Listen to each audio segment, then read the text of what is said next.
السلام علیکم ورحمۃ اللہ وبرکاتہ۔ آج کل فیلڈ مارشل اور صدر کے عہدے کے تاحیات استثناء کو لے کر سیاسی حلقوں اور خصوصی طور پر مذہبی حلقوں میں ایک بڑی معرکۃ الآراء بحث جاری ہو گئی ہے۔ جب سے تاحیات استثناء والی ترمیم آئین سے پاس ہوئی ہے، اس کے بعد سے جہاں پی ٹی آئی اس کی سخت ترین مخالف ثابت ہوئی ہے، وہیں پر مذہبی جماعتوں کے نمائندہ مولانا فضل الرحمان حفظہ اللہ، انہوں نے بھی اس تاحیات استثناء کی سخت ترین مخالفت کی ہے اور اسے نہ صرف آئین سے متصادم قرار دیا ہے بلکہ اس کو غیر شرعی بھی قرار دیا ہے۔ اور خصوصی طور پر کراچی کے اندر گزشتہ دنوں مجلس اتحاد امت پاکستان کے پلیٹ فارم کے تحت ملک کے جید ترین علماء کرام کا اجلاس ہوا، جس میں شیخ الاسلام مفتی تقی عثمانی حفظہ اللہ اور بریلوی مکتبہ فکر کے جید ترین عالم مفتی منیب الرحمان، اسی طرح اہل حدیث علماء کرام اور مختلف مکاتب کے جید ترین اسکالر نے بھی فیلڈ مارشل اور صدر کے تاحیات استثناء کو مکمل طور پر غیر شرعی قرار دیا ہے، اور انہوں نے یہ موقف سامنے رکھا ہے کہ یہ استثناء والی تاحیات استثناء والی ترمیم اور یہ قانون، اس کی مثال نہ صرف پوری دنیا کے لاز میں نہیں ملتی بلکہ تاریخ انسانی کے اندر بھی، مذہبی تاریخ کے اندر بھی اس کی مثالیں ہمارے سامنے نہیں آتی، کیونکہ ہمارا آئین قرآن و سنت کے اوپر قانون سازی کی اجازت دیتا ہے، اور ہمارے آئین کے اندر قرارداد مقاصد کے اندر صاف لفظوں میں یہ بات تحریر ہے کہ ملک کے اندر کوئی ایسا قانون نہیں لایا جائے گا جو قانون قرآن و حدیث سے متصادم ہو، اور اگر ملک کے اندر کچھ ایسے قوانین موجود ہیں جو کہ قرآن و حدیث سے متصادم ہیں یا غیر شرعی ہیں، بتدریج ان کا خاتمہ کیا جائے گا اور ملک سے ان کو چھٹکارا دلایا جائے گا۔ اب یہاں پر ایک بڑی بحث شروع ہو گئی، اور واقعی دلائل دیکھے جائیں تو مفتی تقی عثمانی، مفتی منیب الرحمان، علماء کرام کے پاس دلائل بہت تگڑے ہیں۔ آپ نبی کریم صلی اللہ علیہ وسلم کی سیرت کا مطالعہ کریں یا خلفائے راشدین صحابہ کرام کا دور دیکھیں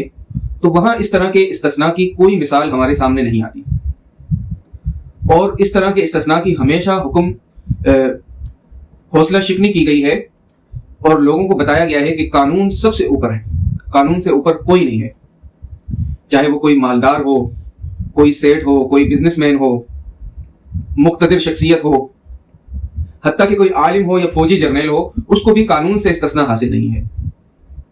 سیدنا فاروق رضی اللہ تعالی عنہ کا بڑا ہی عجیب واقعہ ہے جب انہوں نے حضرت خالد بن ولید کو معزول کیا تھا۔ حضرت خالد بن ولید رضی اللہ تعالی عنہ، جنہیں اللہ کے نبی نے سیف اللہ کا لقب دیا۔ اب جو سیف اللہ ہو، اس سے بڑا جرنیل تاریخ میں کہاں سے آئے گا؟ کوئی اس جیسا مدبر جرنیل، طاقتور اور منصوبہ ساز قسم کا کمانڈر پوری انسانی تاریخ میں سامنے نہیں آیا۔ حضرت خالد بن ولید رضی اللہ تعالیٰ عنہ نے سینکڑوں جنگیں لڑی اور اللہ تعالیٰ نے ہر جنگ کے اندر فتح ان کو دی۔ ایک ایسا جرنیل جو جنگ لڑ رہا ہے، لیکن حضرت فاروق اعظم رضی اللہ تعالی عنہ کو ان کے متعلق کوئی بات پہنچی کہ انہوں نے کسی شاعر کو زیادہ پیسے دے دیے ہیں، تو آپ سے یہ برداشت نہیں ہوا۔ آپ نے معلوم کروایا، کہا کہ اگر انہوں نے بیت المال سے یہ پیسے دیے ہیں تو پھر تو یہ مسلمانوں کا حق تھا، اور اگر انہوں نے اپنی ذات سے دیے ہیں تو پھر یہ فضول خرچی ہے۔ تو دونوں صورتوں میں ایک جنگ لڑنے والے کامیاب ترین جرنیل کو، ایسا جرنیل کے ہزاروں فیلڈ مارشل یا ہزاروں بڑے بڑے جرنیل ان کے سامنے ہاتھ باندھ کر کھڑے ہوں، اور انہوں نے اسے معزول کر دیا۔ یہ سروس کے درمیان ان کا جو ہے احتساب ہو رہا ہے، اور فوج نے تو دیکھا، ابھی ہماری فوج کے اندر بھی مثال دیکھیں کہ فیض حمید کا احتساب ہوا، ان کے اوپر مختلف سنگین قسم کے الزامات لگائے گئے اور فوج نے ان کا خود احتساب کیا، ان کو سزا بھی دی۔ اگر وہی فیض حمید پہلے اقتدار میں آ جاتے اور وہ اسی طرح کی قانون سازی کر لیتے کہ بھائی میں تاحیات جب تک میں مر نہ جاؤں، قبر میں نہ اتر جاؤں، اس وقت تک کوئی عدالت مجھے طلب نہیں کر سکتی، کوئی کورٹ مجھے سمن جاری نہیں کر سکتا، اور میں کسی کو جواب دہ نہیں ہوں، اگر وہ بھی اسی طرح کی قانون سازی کر لیتے تو آج آپ ہاتھ ملتے رہ جاتے، آپ کے ہاتھ کچھ نہیں آتا۔ ادھر تو نبی کریم صلی اللہ علیہ وسلم کی سیرت کا حال دیکھیں کہ ایک عورت نے چوری کر لی، بڑے خاندان کی عورت تھی، قبیلے والوں نے سوچا کہ بھائی اللہ کے نبی سے سفارش کرانی چاہیے۔ اب سفارش کے لیے انہوں نے حضرت اسامہ رضی اللہ تعالی عنہ کو منتخب کیا، کیونکہ وہ اللہ کے نبی کے چہیتے تھے۔ اللہ کے नबी सल्लल्लाहु अलैहि वसल्लम उन्हें बड़ा प्यार करते थे। तो हज़रत उसामा ने जाकर सिफारिश की, अल्लाह के नबी को जलाल आ गया और कहने लगे कि तुम अल्लाह के मामले में मुझे सिफारिश कर रहे हो। फिर सहाबा इकराम को अल्लाह के नबी ने जमा किया और ऐलान किया कि अगर उस खातून का नाम फातिमा था, आपने फरमाया ये फातिमा तो छोड़ो, अगर फातिमा बिनते मोहम्मद वो भी चोरी करती तो मैं उस पर भी अल्लाह की हद जारी करता। हालांकि सैयदा फातिमा रजी अल्लाह तआला अन्हा अल्लाह के नबी के जिगर का टुकड़ा थी, सैयदा कायनात, नबी करीम सल्लल्लाहु अलैहि वसल्लम को कितनी मोहब्बत थी हज़रत फातिमा से,